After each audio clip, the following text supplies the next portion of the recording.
नवजिया और आप देखना शुरू कर चुके हैं BCOA और इसमें हम पार्ट 1 की बात कर रहे हैं। इसके अगर आप ब्लॉक की बात करेंगे तो इसमें 2 ब्लॉक मिलेगा। पहला ब्लॉक बिजनेस इंग्लिश से रिलेटेड है और दूसरा ब्लॉक जो है वो आपको एंटरप्रेन्योरशिप से मिलेगा। तो अभी अगली 2 क्लासेस के अंदर या फिर जो भी लेक्चर्स इसके अंदर होंगे वो लेक्चर्स बिजनेस इंग्लिश से रिलेटेड होंगे। इसमें हम पूरी कोशिश करेंगे कि जो क्वेश्चन पेपर का पार्ट 1 है उसको हम इफ़ेक्टिवली कंप्लीट कर लें, इसमें ऐड कर लें, राइट। तो चलिए शुरू करते हैं। यहाँ पे 10 से 12 क्वेश्चंस आपको देखने के लिए मिलेंगे जिनके चांसेस कई ज़्यादा होते हैं, ठीक। तो आइए शुरू करते हैं पहले क्वेश्चन की तरफ। A business letter is a formal letter, ठीक। एक बिजनेस लेटर एक फॉर्मल लेटर होता है, उसका फॉर्मेट हमें बताइए। राइट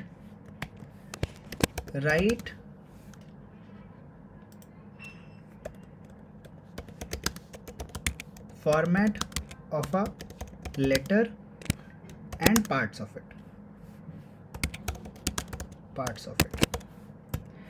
एक लेटर का फॉर्मेट क्या होता है और कौन कितने पार्ट होते हैं। तो देखिए, कोई भी जब बिजनेस लेटर आप लिखने जाते हैं तो वो एक तरीके का फॉर्मल लेटर होता है। अनलाइक रिज्यूमे या कवर लेटर एक से ज़्यादा पेज का हो सकता है। हर एक लेटर में आपको 6 पेजेस मिलेंगे, 6 सेक्शन मिलेंगे, जो भी एक फॉर्मल लेटर होगा, ठीक। आपको सबसे पहले मैं एक लेटर दिखा ही देता हूँ, आइए देखते हैं। एक ब्लॉक लेटर यहाँ पर दिखा देते हैं, ठीक। सबसे पहले आपको क्या दिख रहा है भाई, हेडिंग दिख रही है। हेडिंग में अब यहाँ पर ये ब्लॉक लेटर है। हेडिंग के ऊपर रहता है कि ये लेटर किस लिए है, क्या ये सिक लीव है, क्या ये कोई इमरजेंसी नोटिफिकेशन है ना, या किस तरीके का ये लेटर है और किसके लिए है। सब्जेक्ट से अलग होती है heading, okay. We are not talking about subject here, okay. Now so the heading contains the written address with the date on the last line. हाँ, अगर आप सब्जेक्ट और हेडर में कंफ्यूज हो रहे हैं तो सबसे पहली जो स्टार्टिंग लाइन होती है, कई बार ये लिखा रहता है यहाँ पर, आप लोगों ने लेटर हेड देखा है, उसमें ऊपर कंपनी का नाम होता है ना। ऐसा ही सिमिलर फॉर्मेट पर यहाँ पर हेडिंग होती है। आप यहाँ हेडिंग के अंदर सबसे पहले देख पाएंगे कि जो सेंडर एड्रेस है या रेसिपिएंट एड्रेस है उसको मेंशन किया जाता है। पहले सेंडर एड्रेस और उसके बाद जिसको भेजना है उसका एड्रेस, बीच में जो डेट लिखी है। अच्छा, ये एक ब्लॉक लेटर है। सर ये ब्लॉक लेटर क्या होता है? ऐसा लेटर जो ब्लॉक्स में डिवाइडेड होता है। इसके सिवा आपको और कुछ समझने की ज़्यादा ज़रूरत नहीं है। आप देखिए, इसमें फॉर्मेट सारा का सारा आपको लेफ्ट हैंड साइड में देखने के लिए मिलेगा, और ब्लॉक 1, ब्लॉक 2, ब्लॉक 3 और ब्लॉक 4, ठीक। इस तरीके से आपको इसका सेगमेंटेशन दिख रहा होगा। आई होप अभी तक सब लोगों को ये ब्लॉक लेटर दिख रहा है। सर इसमें 6 पार्ट कौन कौन से हैं? एक एक करके इन सभी पार्ट के बारे में पहले जानते हैं, फिर उनको पहचानने की कोशिश करेंगे इस एग्जाम्पल लेटर के अंदर, ठीक। तो सबसे पहला हेडिंग। हेडिंग में बेसिकली होता क्या है, इसमें रिटर्न एड्रेस होता है with the date on the last line. आखिरी लाइन में, रिटर्न एड्रेस के आखिरी लाइन में हम लोग क्या लिखते हैं, डेट मेंशन करते हैं, ठीक, कि ये लेटर कहाँ आना चाहिए, यानी कि सेंडर एड्रेस। रिटर्न एड्रेस का मतलब क्या होता है, सेंडर्स एड्रेस, जो भेज रहा है वहीं तो रिटर्न आएगा वापस, है ना। रिप्लाई भी आना होगा तो वहीं पे आएगा। So if you are using stationery तो आपको देखो, कई बार क्या होता है, हाँ फॉर्मल लेटर 12th क्लास में पढ़ा था, ये वैसा ही है, बिल्कुल बिल्कुल बिल्कुल, ठीक। पर अभी हम यहाँ क्या बात कर रहे हैं, structure of the letter, not the letter. आपको एग्जाम में स्ट्रक्चर ऑफ द लेटर लिखने के लिए भी आ जाएगा, right the format of the letter. यहाँ पर आपको क्वेश्चन पेपर पढ़ने की बहुत ज़्यादा ज़रूरत रहेगी BCOA 1 के अंदर, समझ रहे हैं आप। Yes Amay, similar to that, okay. तो सबसे पहले हमें हेडिंग लिखनी है। जैसे यहाँ देखिए एग्जाम्पल के लिए, मिसेस रश्मि Agarwal A53 1/146 Yamuna Vihar Delhi 110086। Telephone number लिख देंगे 123456 rashmiagarwal@gmail.com। कब लिखा है इन्होंने ये एड्रेस, जून 28 2021 को, ठीक। अब हेडिंग तो कंप्लीट हो गई, ये क्या है, हेडिंग है। सर ये हेडिंग है। अरे भाई जब आप लेटर हेड पे लिखते हैं, एक लेटर हेड होता है, क्या आपको लेटर हेड पर हेडिंग लिखने की जरूरत होगी? यस, उसमें पहले से ही लिखा रहता है, इसलिए कभी भी लेटर हेड पे लिखे गए लेटर्स में हम लोग सेंडर्स एड्रेस नहीं लिखते, क्योंकि हमारी कंपनी का तो लेटर होगा ही उसमें यार। ठीक है, पहले से ही मेंशन होगा ना, चाहे वो नीचे फुटर में मेंशन हो या फिर टॉप पे मेंशन हो। तो लेटर हेड में हम कभी भी हेडिंग नहीं लिखते हैं, इस बात का ध्यान रखना। ओके नाउ, इसके बाद रेसिपिएंट एड्रेस, ये लेटर आप भेज किसको रहे हैं, नाम ही उसका लेटर हेड है, उसके ऊपर लिख रहे हो तो उसमें आपको उसकी ज़रूरत ही नहीं पड़ेगी। फिर आपको रेसिपिएंट यानी कि जहाँ भेज रहे हो उसका एड्रेस डेट के बाद, जैसे, और हाँ आपको उनकी कोशिश कीजिएगा जब भी आप पूरा लेटर लिखें तो जो भी एड्रेसेस लिख रहे हैं वो कंप्लीट डेस्टिनेशन के साथ लिखें। कोशिश करें कि किसी को भी वो एड्रेस पढ़कर उस लेटर को पहुंचाने में मदद मिले, परेशानी ना हो किसी भी तरीके की, चाहे नाम से लेकर या एड्रेस या किसी कोऑर्डिनेट्स को लेकर हो। इसके बाद सैल्यूटेशन लिखेंगे। आप सैल्यूटेशन में डियर सर, है ना, या फिर देखिए, द सैल्यूटेशन और greeting in business letter is always formal. Dear, once again be sure to include the person's title, जैसे मिस्टर, मिसेज, ओके, मिस या डॉक्टर, राइट। इस तरीके के आपको रिस्पेक्टेड भी आता है, यस रिस्पेक्टेड भी लिख सकते हैं, ठीक, बट डिपेंड करता है आप किसको वो लेटर लिख रहे हैं, right. Depends on the designation, age and number of circumstances जिस बारे में आप लेटर लिख रहे हैं। इसके बाद सैल्यूटेशन लिखने के बाद अब आप क्या लिखेंगे, बॉडी। सर सब्जेक्ट कहाँ गया, सब्जेक्ट। देखिए कई बार सैल्यूटेशन से पहले और रेसिपिएंट एड्रेस के बाद आपको सब्जेक्ट मेंशन करने की ज़रूरत होती है, ठीक। अब यहाँ पर एक कॉन्फ्लिक्ट है, कई सारे फॉर्मेट्स के अंदर आपको सब्जेक्ट मिलेगा, कई सारे फॉर्मेट के अंदर सब्जेक्ट नहीं मिलेगा। अगर आप ये जो लेटर है वो लेटर हेड पर लिख रहे हैं तो कई बार आपको सब्जेक्ट लिखने की ज़रूरत नहीं होती, but if you are writing on plain paper तो आपको सब्जेक्ट लिखने की भी ज़रूरत है। Are you guys getting it? Yes everyone. So इसको 2.2 कह देता हूँ और यहाँ लिख देता हूँ सब्जेक्ट, राइट, सब्जेक्ट जिस बारे में आप ये लेटर लिख रहे हो, ठीक है। और उसके बाद सैल्यूटेशन शुरू करेंगे, फिर भाई डियर सर, फिर बॉडी। इस बॉडी के अंदर आप पूरी कोशिश करेंगे कि ब्लॉक्स में लिखें। So the body is the meat of your letter, मतलब यही है जो आप कहना चाह रहे हो सामने वाले व्यक्ति से, okay. Now for block and modified block letter format, single space and left justify each paragraph. अभी थोड़ी देर पहले जब हमने ये ब्लॉक लेटर की बात करी तो आपने नोटिस किया कि सब कुछ कहाँ से शुरू हो रहा है, लेफ्ट से। ये लेफ्ट है ना सर, मेरा लेफ्ट या आपका लेफ्ट है ना मोहित, ये मेरा लेफ्ट है या आपका लेफ्ट है। अरे भाई जो आप जिस स्क्रीन पर देख रहे हो उस स्क्रीन पर ये लेफ्ट में होना चाहिए। जब आप लिख रहे हो तो लिखते समय आपको अपने लेफ्ट का ध्यान रखना है, ओके, समझ में आ रहा है। खैर, तो ये ब्लॉक लेटर हो गया। अब ब्लॉक लेटर के अंदर सारा का सारा आप कैसे लिखेंगे, इसको ना हम लोग लेफ्ट जस्टिफाई बोलते हैं। देखो इसमें भी लिखा हुआ आ जाएगा अभी, अलाइन टू लेफ्ट, ओके, क्योंकि हम यहाँ डॉक फॉर्मेट में है, अलाइन टू राइट, तो यहाँ अलाइन टू लेफ्ट करेंगे क्योंकि हम एक ब्लॉक लेटर लिख रहे हैं, राइट। सिंगल स्पेस की ज़रूरत रहती है, खूब सारा स्पेस नहीं देखना है। देखो एक स्पेस एक स्पेस एक स्पेस ब्लॉक लेटर में एक स्पेस, अच्छा यहाँ 2 हो गया, ये गड़बड़ है, मुझसे गलती हुई होगी, नहीं सिंगल ही था वो, आई गेस, हाँ। तो जब भी आप ब्लॉक्स में लिख रहे हैं तो एक एक ब्लॉक उसमें स्पेसिफाई होना चाहिए कि ये ब्लॉक यहाँ पर कंप्लीट हो गया है। Getting it guys? यस।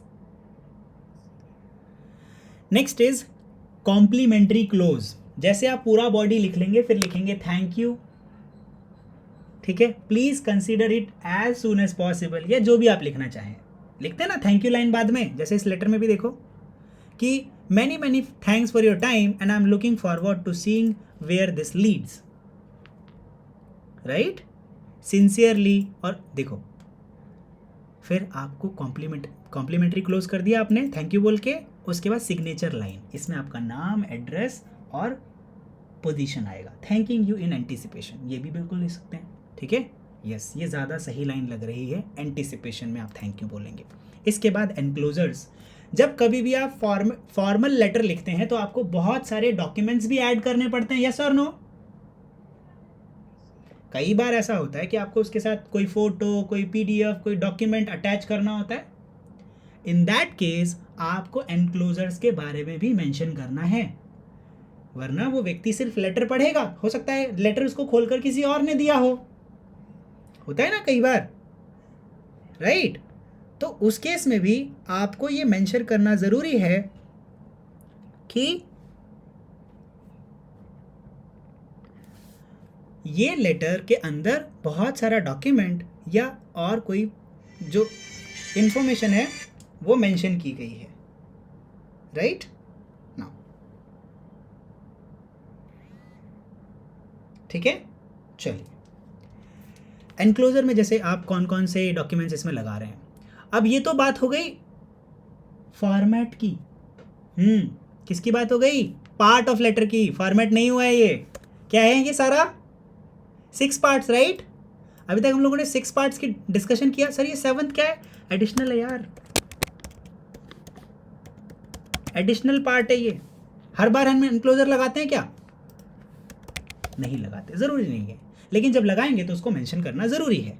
ठीक, अब हमने पार्ट्स जान लिए फॉर्मल लेटर के, इसके बाद इसका फॉर्मेट जानते हैं। जब भी हम कोई फॉर्मल लेटर लिखें तो लिखते समय सेटिंग्स का कैसा ध्यान रखना है। राइटिंग सेटिंग की बात हो रही है, ठीक? अगर आप इसे किसी डॉक्यूमेंट सॉफ्टवेयर में लिख रहे हैं तो आप कोशिश ये करेंगे, many organisation have their own style for writing a business letter. ऐसा होता है कि आप सिर्फ लेटर राइटिंग के फॉर्मेट को देखकर बता सकते हैं कि ये कौन सी कंपनी ने लिखा है। जब आप किसी भी ऑर्गेनाइजेशन पे टॉप लेवल पर जाएंगे, ठीक, तो आपको कई बार सिर्फ लेटर देखकर ही पता लग जाएगा। 10-15 कंपनियों के साथ अगर आप डील कर रहे होंगे या फिर 20-30 कंपनियों के साथ डील कर रहे होंगे, लगातार उनके ईमेल देखकर पता लग जाएगा कि ये ईमेल कहाँ से आया होगा, without considering the signature line. ऐसा होता है। आप में से बहुत सारे लोग अलग अलग कंपनीज या अलग अलग क्लाइंट्स के लिए काम करते होंगे, तो मेल आते ही हो सकता है कि उनके सब्जेक्ट से या उस मेल के फॉर्मेट से पता लग जाता है कि ये कौन सी कंपनी से आया है, भले ही वो ईमेल या वो लेटर आपको क्लाइंट से आया हो। कमल, ऐसा है क्या? Mainuddin, does it happen? Format देख के पता लग जाता है कहाँ से आया है? Yes, I am looking forward for your replies. होता है ऐसा? Anyone from corporate? Priya, Ruchi, yes, Preetha, yes, right? So it happens many a time. Now, तो हमें फॉर्मेट कैसा रखना है जब हम लिख रहे हैं, तो फॉर्मेट कैसा रखना है? पहला, block. The most common layout for business letter is called block format. इसके अंदर पूरा का पूरा जो लेटर है वो लेफ्ट हैंड में जस्टिफाई होता है, right? And single spaced except for a double space between paragraph. 2 paragraph अगर लिख रहे हैं तो उसके बीच में आप डबल स्पेस ऐड कर सकते हैं, राइट? नाउ इसके बाद आता है मॉडिफाइड ब्लॉक। ये दूसरे टाइप का बिजनेस लेटर है। The body of the letter and the sender and recipient address are left and right justified, ठीक है? However in this format the date and closing are tabbed to the centre point. ये जो date है ना और जो letter की closing है, ये इसको इस तरीके से कर दिया जाता है। 2 चीज़ें चेंज करी है मैंने, क्या? कब लिखा गया है और लास्ट में इसका समरी। ऐसा कहाँ होता होगा, सोचकर बताइए। कहीं आपने देखा है? सोचकर देखो कहाँ होता होगा। गवर्नमेंट ऑफिसेस में? यस, ये बताने के लिए कि इनकी इंपॉर्टेंस कितनी है, उसको हम अलग से हाईलाइट करने की कोशिश करते हैं। नाम से ही पता लग रहा है मॉडिफाइड ब्लॉक है, जिसमें ब्लॉक को मॉडिफाई किया गया है। रहेगा ब्लॉक्स में ही, पर उसमें एक मॉडिफाइड सेक्शंस होंगे। ठीक, now semi block, the least and used style is called semi block. In it each paragraph it is intended of left justified. हर पैराग्राफ में लेफ्ट लिखेंगे, बाकी सारी चीज़ें राइट में होंगी। जैसे senders address, recipient address, date, सब राइट में। जो बॉडी है और सैल्यूटेशन से लेकर बॉडी तक सब्जेक्ट सारी चीज़ें ये सब आपकी लेफ्ट में रहेंगी। ओके नाउ, और फिर इसके बाद भाई फॉर्मेट की बात तो हो गई कि 3 तरीके का अलग अलग फॉर्मेट है। आपसे कोई सा भी फॉर्मेट लिखने के लिए कहा जा सकता है। ब्लॉक में लिखो, मॉडिफाइड ब्लॉक में लिखो, सेमी ब्लॉक में लिखो। अब बात करते हैं फॉन्ट की। जब भी आप किसी डॉक्यूमेंट में कोई लेटर लिख रहे हैं तो कोशिश ये कीजिए टाइम्स न्यू रोमन फॉन्ट का यूज़ करें और साइज़ को 12 पर रखें। ये एक स्टैंडर्ड है, राइट। हो सकता है कि एरियल भी आप फॉन्ट यूज़ कर लें। आप अगर document softwares such as MS office या ऐसे दूसरे सॉफ्टवेयर्स यूज़ करते हैं तो आप उसमें देखेंगे कि इस तरीके का फॉन्ट आपको मिल जाएगा। फॉन्ट का साइज़ कितना रखना है? 12, विच इज़ वेरी स्टैंडर्ड। ये मुझे लगता है कि हमें 12 सेट करने की ज़रूरत नहीं होती, वो प्री सेट आता है। 12 प्री सेटिंग होती है इनकी, है ना, राइट। जब आप किसी डॉक्यूमेंट को एडिट करने आएंगे, इस पर ऑलरेडी सबसे पहला जो फॉन्ट रहता है दैट इज़ कैलिब्री या फिर एरियल, दोनों में से कोई एक फॉन्ट रहता है। आप इसको टाइम्स न्यू रोमन और एरियल में भी चेंज कर सकते हैं। अब टाइम्स न्यू रोमन में क्यों ही चेंज करते हैं? बहुत समय पहले ये सबसे पहला फॉन्ट था जिसको बहुत ज़्यादा यूज़ किया जाता था क्योंकि इसमें लेटर्स को पढ़ना बड़ा आसान होता है। आप देखिए, मैं अगर इस सेक्शन को आप मैं समझिए ब्लॉक को मैं सिलेक्ट करके यहाँ पे फॉन्ट में चेंज कर दे रहा हूँ, क्या ये फॉन्ट अच्छा है किसी को लेटर लिखने के लिए? राइट, क्या ये अच्छा है? नहीं ना। हमें कोशिश करनी है कि जिस लेटर को, जिस कंटेंट को देखते ही समझ में आ जाए, क्योंकि हम लेटर इसलिए नहीं लिख रहे कि मुझे वहाँ पर भेजना है कुछ सजा वजा के।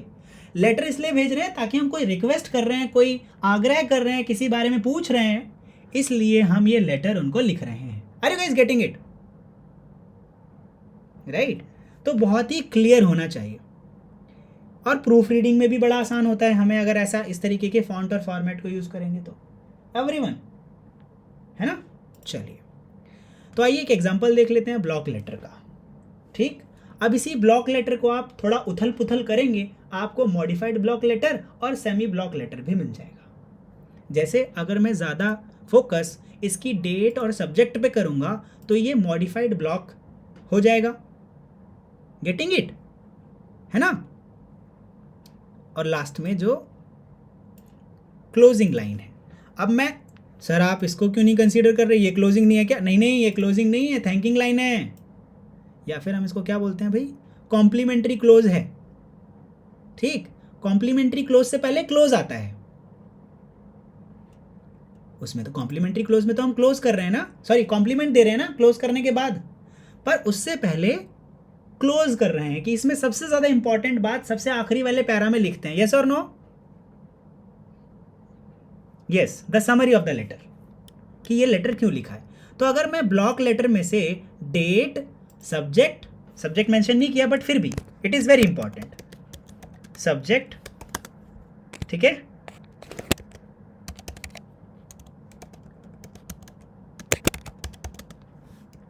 ठीक है, लेटर रिगार्डिंग रिसर्च पेपर। अब किसी को भी देखकर ये समझ में आ जाएगा, मान लेते हैं मैं बहुत ज़्यादा बिजी व्यक्ति हूँ तो मेरे पास लेटर मॉडिफाइड ब्लॉक फॉर्मेट में आना चाहिए या ब्लॉक फॉर्मेट में आना चाहिए। बहुत ज़्यादा बिजी हूँ, मेरा एक एक सेकेंड बहुत कीमती है, ब्लॉक में आना चाहिए या मॉडिफाइड में आना चाहिए? क्योंकि डेट और सब्जेक्ट तुरंत पढ़ लूँगा, ये कितना ज़रूरी है।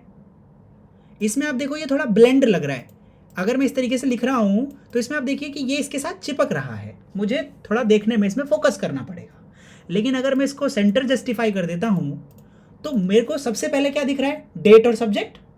जिससे मैं उसकी इंपॉर्टेंस सबसे पहले पता लगा पाऊंगा लेटर की, यस और नो। और इसके बाद मेरा मन करेगा, अगर मेरे को तुरंत पढ़ना है तो पूरा लेटर भी नहीं पढ़ूंगा, कहाँ से आया है, किसका आया है, पहले इसमें कंक्लूजन पढ़ लूंगा, जो क्लोज है इसका लेटर क्लोज पढ़ लूंगा, ठीक। फिर देखूंगा कि अच्छा ये तो बहुत ज़रूरी बात है, किसने भेजा है भाई, इसने भेजा है, कहाँ के लिए, अच्छा मुझे ही भेजा था, ठीक है, अच्छा ठीक है जी, कोई डॉक्यूमेंट सपोर्टेड लगाया है, ठीक है, उसको देख के फिर मैं आगे काम कर दूंगा। तो जब भी आप देखते हैं कि बहुत ज़्यादा कीमती व्यक्ति के पास आपको लेटर भेजना है तो मॉडिफाइड ब्लॉक फॉर्मेट में आप लेटर भेजते हैं। Are you guys getting it?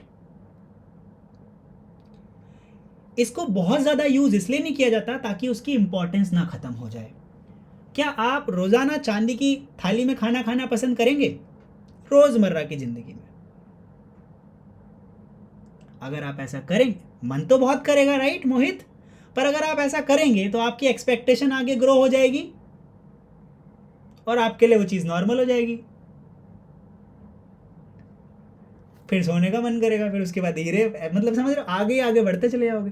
तो इंपॉर्टेंस बनी रहे इसलिए मॉडिफाइड ब्लॉक का यूज़ हम चुनिंदा डॉक्यूमेंट्स और लेटर्स के लिए ही करते हैं, ठीक, as per the importance of the letter.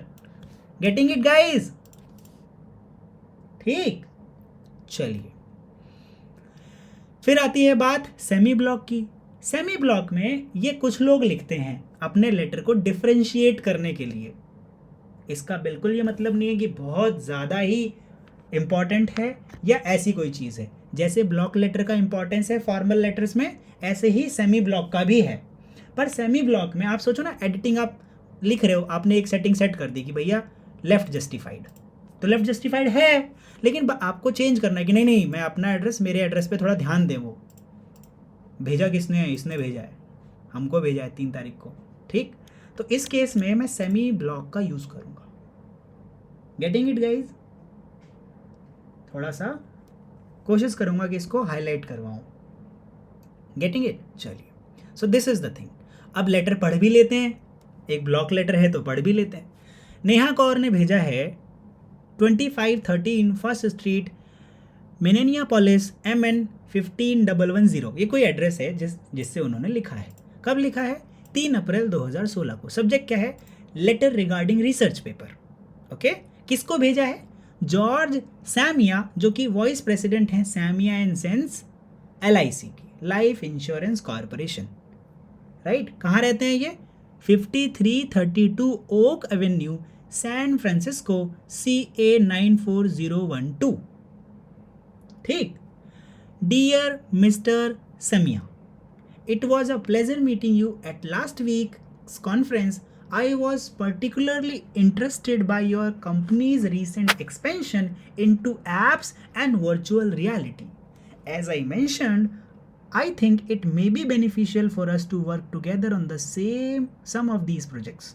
The current research of my colleague and I are doing the effect of color and sound on neurocenters in the brain. Seems to fit nicely with what you described.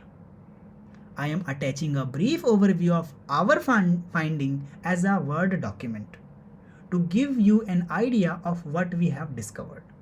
I would be अब देखो close line, ये तो हो गया body कि हम पूरा क्या समझाना चाह रहे हैं, पर आखिर में हम क्या चाहते हैं वो इस लाइन में होगा क्लोज में। मेरा आपसे क्या मतलब, what is the interest? So I would be available for meeting we discussed during the week of March 24. If there is a good time for you that week, let me know. We can get it on the calendar. It would be wonderful if your partners can also join you, so I can explain our research to everyone. फिर इसके बाद complimentary close, many thanks for your time. ये many thanks for your time किस लिए लिखा है? इतना लंबा लेटर पढ़ने के लिए थैंक यू बोला जा रहा है, और मैं ये सोच रहा हूँ या सोच रही हूँ कि आप इसके बारे में सोचेंगे। I am looking forward to seeing where this leads. Sincerely Neha Kaur, lead researcher, enclosure, overview, sound and colour, word document. इसके बाद इन्होंने डॉक्यूमेंट भी लगा दिया होगा, ठीक है। लेटर पढ़कर कैसा लग रहा है? बढ़िया एकदम। कंपनी ने, किसी व्यक्ति ने किसी कंपनी को भेजा है ना? ठीक, चलिए इसी तरीके से आपको भी कोई फॉर्मल लेटर लिखना है। अगर आपको लेटर का फॉर्मेट ना समझ में आए, सिर्फ ब्लॉक लेटर में लिखना, अनलेस अनटिल बहुत ज़्यादा ज़रूरी या किसी गवर्नमेंट ऑफिशियल या बहुत टॉप सीक्रेट्स की बात ना हो रही हो, तब तक आपको डेट और सब्जेक्ट को सेंटर जस्टिफाई नहीं करना है और ना ही क्लोज को सेंटर जस्टिफाई करना है। Getting it guys? ओके, चलिए। अच्छा, जो मॉडिफाइड ब्लॉक फॉर्मेट है इसमें आप कुछ कंटेंट को भी हाईलाइट कर सकते हैं, जैसे current research, right, overview of our finding as a word document.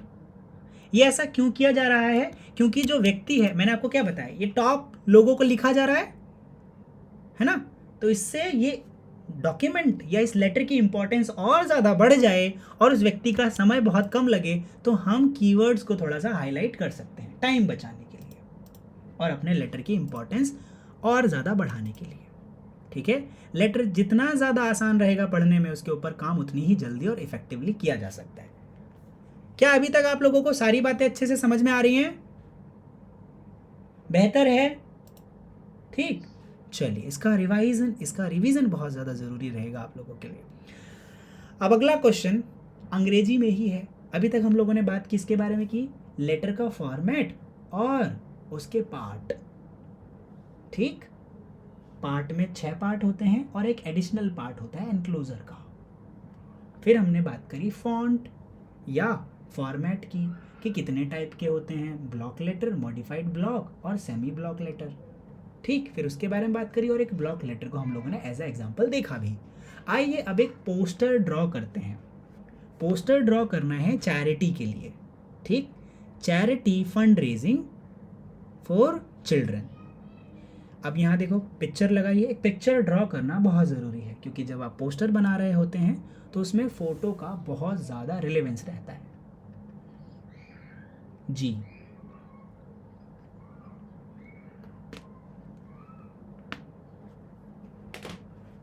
देखो, हाँ बिल्कुल। अब ऐसा नहीं है कि आप ऐसा 3D बना देंगे जैसा मैंने यहाँ चिपकाया हुआ है। मुझे तो ये फ़ोटो इंटरनेट से मिल गई, इसलिए आपको पोस्टर अच्छे से समझाने के लिए मैंने ऐसा लिख दिया। लेकिन यही अगर मुझे एग्ज़ाम में लिखने के लिए बोला गया होता तो मैं कुछ इस तरीके से लिखता। ध्यान से देखने की कोशिश करना विद्यार्थियों। मैं आपके सामने कुछ ही सेकंडों में एक पोस्टर बनाने वाला हूँ। क्या बनाने वाला हूँ भाई? पोस्टर। इम्पोस्टर नहीं यार, पोस्टर। क्या बनाने वाला हूँ? Poster.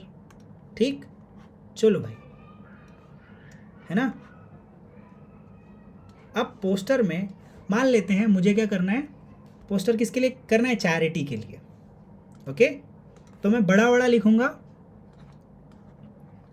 Charity end fund raising. Okay, ऊपर वाला फॉन्ट गड़बड़ हो गया, इसको ऐसे नहीं लिखना है, कैपिटल में ही लिखना है क्योंकि आप एक पोस्टर बना रहे हैं। अब बिल्कुल पेंसिल से बना सकते हैं। ठीक, किसके लिए बना रहे हैं? देखो, इसमें सबसे सेंटर हाईलाइट करोगे कि आप चाहते क्या हो। हम चाहते हैं चैरिटी और फंड रेजिंग। कहाँ करनी है? यहाँ एड्रेस लिख दो। ठीक, और यहाँ पर अकाउंट डिटेल। फिर इसके बाद कॉज लिखना है आपको। This is to help to reduce child labour. हो सकता है चाइल्ड लेबर पे बोला गया हो। ठीक, child labour and child education. Okay, every penny matters. यहाँ पे आप एक छोटा सा लाइन लिख सकते हैं, एवरी पेनी मैटर्स। इंपॉर्टेंस बढ़ गई इस पोस्टर की। भैया, एक पैसा भी बहुत ज़्यादा ज़रूरी है ना। ठीक है, गेटिंग इट गाइज? पेनी, अरे पैसा, एवरी, हाँ पैसा। जैसे हमारे यहाँ पैसा होता है, ऐसे डॉलर वाले लोगों के लिए क्या होता है? पेनी होता है। आप इंटरनेशनल पैसा मांग रहे हैं तो पेनी लिखेंगे, इंडिया में मांग रहे हैं तो भाई पेनी। हाँ वैसे ही, हाँ कॉइन, पेनी, कॉइन, उनकी जिनकी वैल्यू बहुत ज़्यादा कम हो वो भी बहुत मैटर करता है आपके लिए क्योंकि आप फंड रेज कर रहे हो ना। एवरी पैसा is important. even 1 paisa matters. Okay, right, या फिर एवरी रुपी मैटर्स, ऐसा लिख सकते हो आप. अब यहाँ देखो मैंने क्या कहा आपको कि आप हाईलाइट लिखेंगे, फिर उसके बाद एड्रेस लिखेंगे, अकाउंट डिटेल लिखेंगे, ये बातें, और उसके बाद कॉज लिखेंगे, साथ के साथ कौन करवा रहा है, ठीक, स्पॉन्सर कौन है और वॉलंटियर कौन कर रहा है, ये भी आप लिख सकते हैं. इसके साथ साथ सर फोटो की तो जगह ही नहीं है. फोटो, अरे भैया फोटो में आपको कुछ नहीं आ रहा, गोल गोल ऐसे बनाओ, ऐसे बनाओ, ठीक, ऐसे बना दो, और we need your help.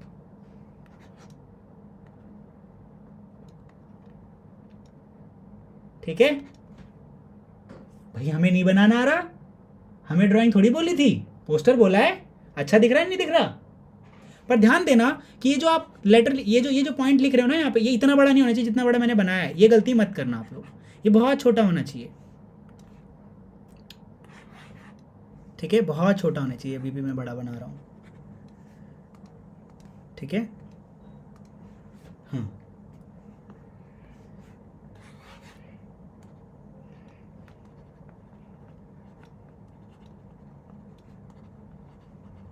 Getting it, guys? Yes. So this is your poster which is ready, and now you got 10 marks. ठीक है, Getting it, guys? अरे ये तो बन जाएगा, ये नहीं बनेगा तो देखो यहाँ पे इन्होंने हेल्प टू ग्रो देम, फिर इसके बाद charity fund raising, about us यानी कि स्पॉन्सर कौन है और वॉलंटियर कौन कर रहा है. ठीक, डोनेट नाउ, कॉन्टैक्ट दिया है मैंने, क्या कहा, अकाउंट डिटेल और एड्रेस. ठीक, हाँ अपनी डाल देना, पैसा मिलेगा बहुत सारा. कोशिश करना किसी भी लेटर या कहीं पर भी आप अपनी इंफॉर्मेशन मेंशन ना करो.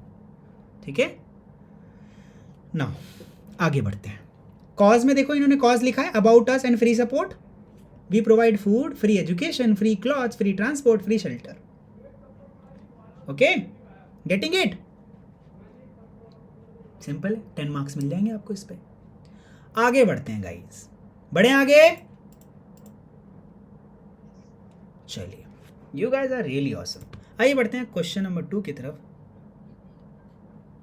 नहीं, एग्रीमेंट नहीं पढ़ाया गया है बिजनेस इंग्लिश के अंदर. ओके, अगर पढ़ाया गया होता तो ज़रूर आता. राइट, आइए आगे की तरफ बढ़ते हैं.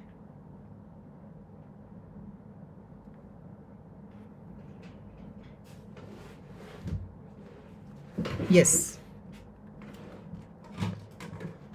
चलिए, तो क्वेश्चन नंबर 2 में आपको दिख रहा है editing a report. So a person who edit is known as editor. So a person who edits is called editor. जो पर्सन एडिट करता है उसको हम लोग क्या बोलते हैं भाई, एडिटर बोलते हैं. सो बाय एडिटिंग हमारा मतलब होता है कि एक ऐसा रिपोर्ट बनाएं जिसको पब्लिश किया जाए, टेलीकास्ट किया जाए या ब्रॉडकास्ट किया जाए कहीं किसी मीडिया पे, किसी मास मीडिया पे. Okay, right. सो अब ये तो बात हो गई किसकी, एडिटिंग की, एडिटर की. पर हम ये कर क्यों रहे हैं? जब भी हम किसी भी एडिटिंग को करते हैं तो क्यों करते हैं भाई? So editing is a process by which report is read, corrected and modified. उसके साथ साथ हम उसमें वैल्यू भी ऐड करते हैं, पॉलिश करते हैं और पब्लिकेशन के लिए और ज़्यादा बेहतर बनाने की कोशिश करते हैं. Right, so consideration is also part of editing. अगर मैं कोई दूसरी चीज़ कंसीडर करना चाहता हूँ, कोई पॉइंट्स और कंसीडर करना चाहता हूँ, so that is also a part of editing. Are you guys getting it? Yes और नो?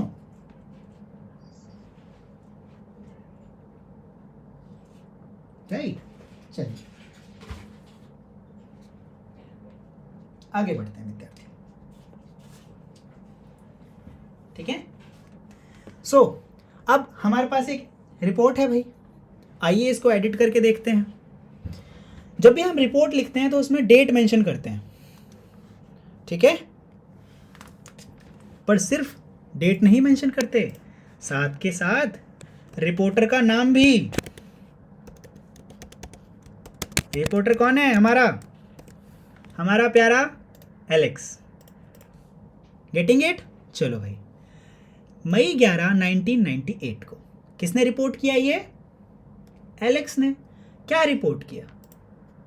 क्या रिपोर्ट किया भाई? India conducts 3 nuclear explosion at its Pokhran nuclear site.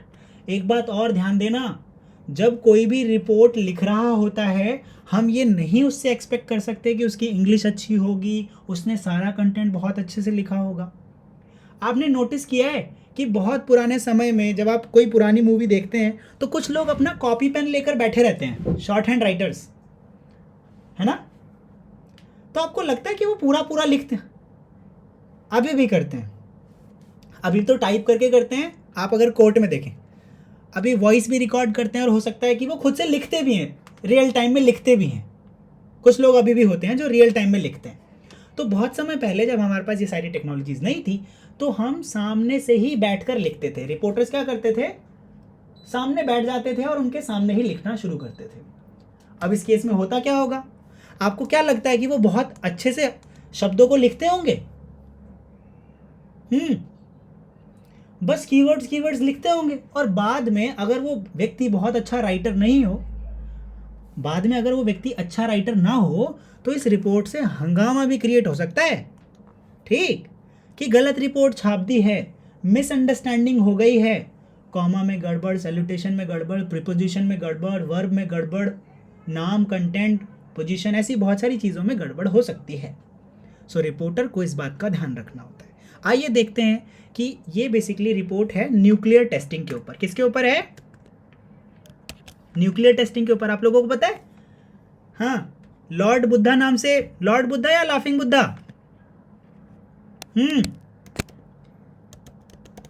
हाँ भाई, बताओ भाई, न्यूक्लियर टेस्ट किस नाम से हुआ था इंडिया में? लाफिंग बुद्धा। पक्का? और कौन कौन है भाई जो आजमाना चाहता है अपना हाथ?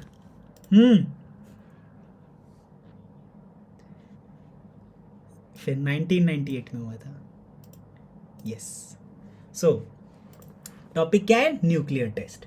India conducts 3 nuclear explosion at its. अब रिपोर्ट हम पढ़ रहे हैं, इसके बाद हमें देखना है कि इसमें हमें क्या गड़बड़ लग रही है, उसको ठीक करना है फिर। So India conducts 3 nuclear explosion at its Pokhran nuclear test site. These include a fusion device, a low yield device, and a thermal nuclear device. Prime Minister declared that the yield from the explosion are in line with the expected values. India stops short of declaring itself a nuclear weapon state. On May 18, 1974, India exploded its first nuclear device, code name Smiling Buddha. Okay. After a quarter century, on Buddha Jayanti, May 11, 1998, Operation Shakti was carried out. इस पूरे की पूरे report में क्या गड़बड़ है? Is it easy to read?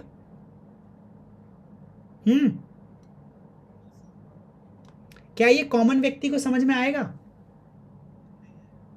ठीक है, कॉमन मैन के लिए ये सारी बातें तो ऐसी हो जाएंगी जैसे कोई थ्योरी हो या कोई बड़ी साइंटिफिक बात। न्यूक्लियर फिजन क्या होता है, न्यूक्लियर डिवाइस क्या होता है, जो एक्सपेक्टेड वैल्यू यील्ड की थी वो निकल कर आई है, इससे क्या मतलब लगेगा? ठीक, लोगों को ज़्यादा समझ में तो नहीं आएगा। So we have to rewrite it by editing it effectively. Getting it? Okay, so now, so the copy of the report has been improved by editor and it is therefore easier to read and understand. The editor also decides whether photographs or other images or graphs should be used along with the report. एक अच्छे editor के पास अच्छी skill होनी चाहिए और उसका भाषा के ऊपर कमांड अच्छा होना चाहिए. Ideas to improve copy and correct judgment about how much importance should be given to a particular news item. किस पॉइंट पर किस शब्द पे ज़्यादा जोर देना है, इस बात का भी ख्याल इस रिपोर्टर को रखना होता है. ठीक, getting it guys? So after considering all this point, a writer और a reporter can edit a report effectively. Not a reporter, editor. Okay, right. चलिए, so after considering this all point you can rewrite it by correcting it for a common man.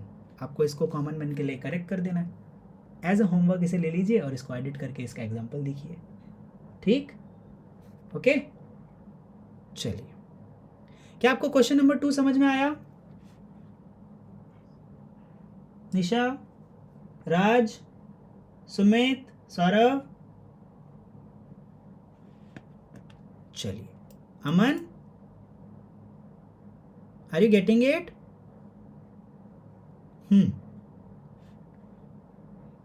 चलिए, question number 3. आप एक retail outlet में काम करते हैं. आपने किसी सप्लायर से कोई सामान ऑर्डर किया था. अब आप उनको एक लेटर लिखिए कंप्लेंट करते हुए कि जो सामान आपने मंगाया था वो टूटा हुआ या ख़राब आया है, और आप उनसे रिक्वेस्ट कीजिए कि इसको रिप्लेस करके कोई नया सामान भेजें. आपको रिप्लेसमेंट चाहिए इसका. Okay, getting it? अब आप मुझे बताइए कि ये फॉर्मल लेटर होगा या इनफॉर्मल होगा? ओके, ठीक है, क्योंकि आप एक कंपनी से क्या कर रहे हैं, रिक्वेस्ट कि भाई वो आपको आपका डैमेज गुड रिप्लेस करके दे. अब यहाँ जो बच्चे इस स्क्रीन पर देख रहे हैं इसमें मुझे बताइए, अगर एड्रेस राइट हैंड साइड पर, जो रिटर्न एड्रेस है राइट हैंड साइड पर जस्टिफाइड है, बाकी पूरा लेटर लेफ्ट हैंड साइड पर जस्टिफाइड है, तो कौन सा फॉर्मेट है ये लेटर राइटिंग का? सेमी ब्लॉक है? मॉडिफाइड तो कोई नहीं बोल रहा. अर्चित, सेमी ब्लॉक है ना?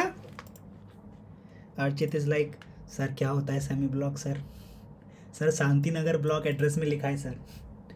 ठीक है ना, कोई बात नहीं.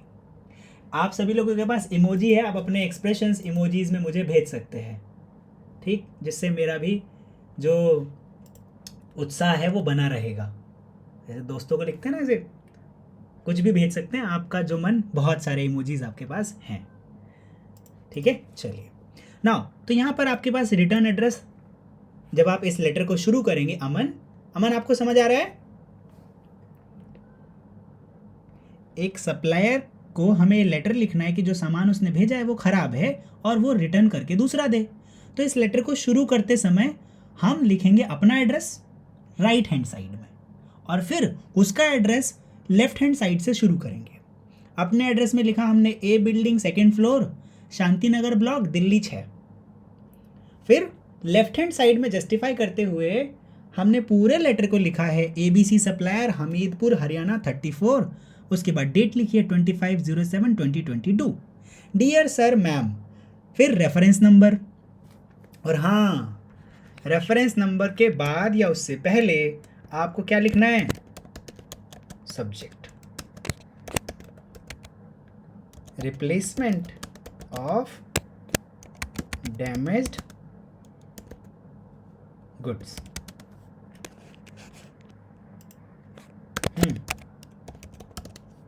यस मैनुद्दीन. डेट कभी कभी डालो ना, आपको तो बस लेटर लिखना है. कभी कभी डालो, कभी कभी किसी का भी एड्रेस लिख दो, अपना मत लिखना बस. हाँ बिल्कुल, करंट डेट डाल सकते हैं. जिस दिन आप लेटर लिख रहे हो उस दिन का डेट डाल दो. ठीक है ना? चलिए, तो आपने सप्लायर का एड्रेस लिखा, उसके बाद डेट लिखा सैल्यूटेशन के साथ. अच्छा, ये सॉरी माफ़ी चाहूँगा, यहाँ पर नहीं आएगा सब्जेक्ट आएगा ऊपर. ठीक है, सुनिएगा, ये थोड़ा ह्यूमन एरर है गाइस, मुझे थोड़ा अवॉइड कीजिए इन सारी चीज़ों को लेके. नाउ, सो सब्जेक्ट है regarding the replacement of damaged goods. वो देखेगा तो समझ में आ जाएगा कि भाई सामान वापस करने के लिए हमें लेटर आया है.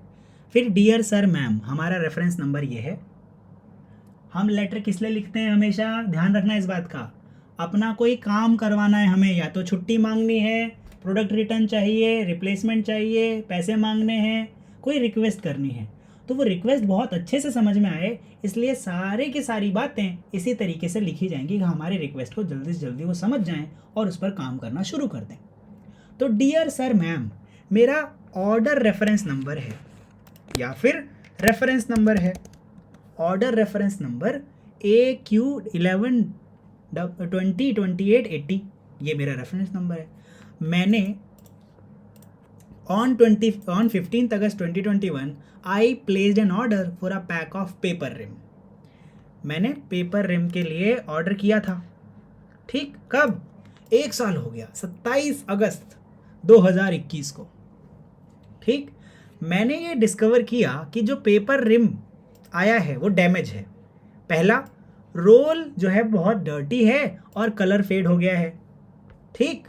अभी 1 साल बाद लिख रहे हैं, खैर आप इसमें थोड़ा डिफरेंस कर सकते हैं कि यहाँ पे मैं लिख देता हूँ सेकेंड और ये 2021 का लेटर कर देता हूँ, ठीक। थोड़ा 1-2 महीने का ही बात रहेगा। Now so I have discovered कि पेपर रिम जो है उसमें कुछ डैमेज मिला है। क्या क्या डैमेज मिला है ये भी मेंशन करें आप अलग से, कि रोल बहुत गंदा था और कलर फेड था, जो कलर मैंने मंगाया था वो कलर मैच ही नहीं कर रहा, और बहुत सारे कट लगे हुए हैं उस पेपर रोल के अंदर, तो ये पेपर रोल तो मैं लूँगा ही नहीं। The consumer rights act makes it an implied term of the contract that goods I received must be of satisfactory quality. धमकी दे रहे हो आप यहाँ पे, पर ये लीगल धमकी है, फॉर्मल धमकी है, राइट, ताकि आपकी बात सुनी जाए। ये धमकी देना जरूरी है कि नहीं? क्या लगता है आपको? यस मोहित, बहुत ज़रूरी है। पर आप ऐसे नहीं बोल रहे कि मेरा सामान वापस कर दो नहीं तो मैं सतमोला खिला दूंगा आपको, ऐसे नहीं बोलना हमें बोलना है हाँ, कंज्यूमर राइट्स, ये जो कॉन्ट्रैक्ट ऑफ गुड है इस बारे में हमें सेटिस्फैक्ट्री क्वालिटी का सामान नहीं मिला है, तो जो रीज़न मैंने दिए हैं वो काफ़ी है। अगर आप if you are in breach of contract, मैं एक रिफ़ंड का हकदार हूँ। अगर आप इस कॉन्ट्रैक्ट को ब्रीच करते हो तो मुझे पूरा रिफ़ंड चाहिए जो हमने जितना पैसा पे किया है, और मैं ये चाहूँगा कि आप 15 तारीख नवंबर से 15 नवंबर 2021 से पहले इसको कंफर्म कर दें कि आप इसका क्या करने वाले हैं, ठीक। पैसा वापस करेंगे कि प्रोडक्ट रिटर्न करेंगे, बता दो, ठीक है। Now so I also require you to confirm whether you will arrange the item to be collected or you wish to return me the reimburse for me for the cost of returning the item and arranging the adequate insurance। एक तो सामान का पैसा वापस करो, उसके बाद जो मुझे इनकन्वीनियंस हुई है उसकी भी भरपाई करो। कितने लीगल तरीके से मांगा जा रहा है, समझ रहे हो? ऐसे ही आपको भी मांगना है। फिर इसके बाद complimentary close, I look forward to hearing from you. यहाँ पे थैंक यू क्यों नहीं बोला गया? कोई बताएगा मुझे?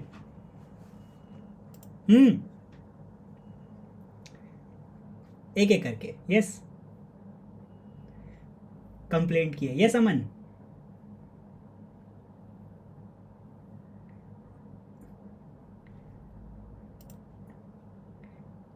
यस। ध्यान रखिएगा, इन छोटी छोटी बातों का बहुत फर्क पड़ता है, ओके। कहीं आप इसमें भी कॉम्प्लीमेंट्री क्लोज में थैंक यू लिख कर आ जाएं। आप नाराज हैं, दिखना भी चाहिए लेटर से। इसमें पूरे लेटर में दिख रहा है कि कितना नाराज है कस्टमर, पूरे लेटर में दिख रहा है शुरू से ही।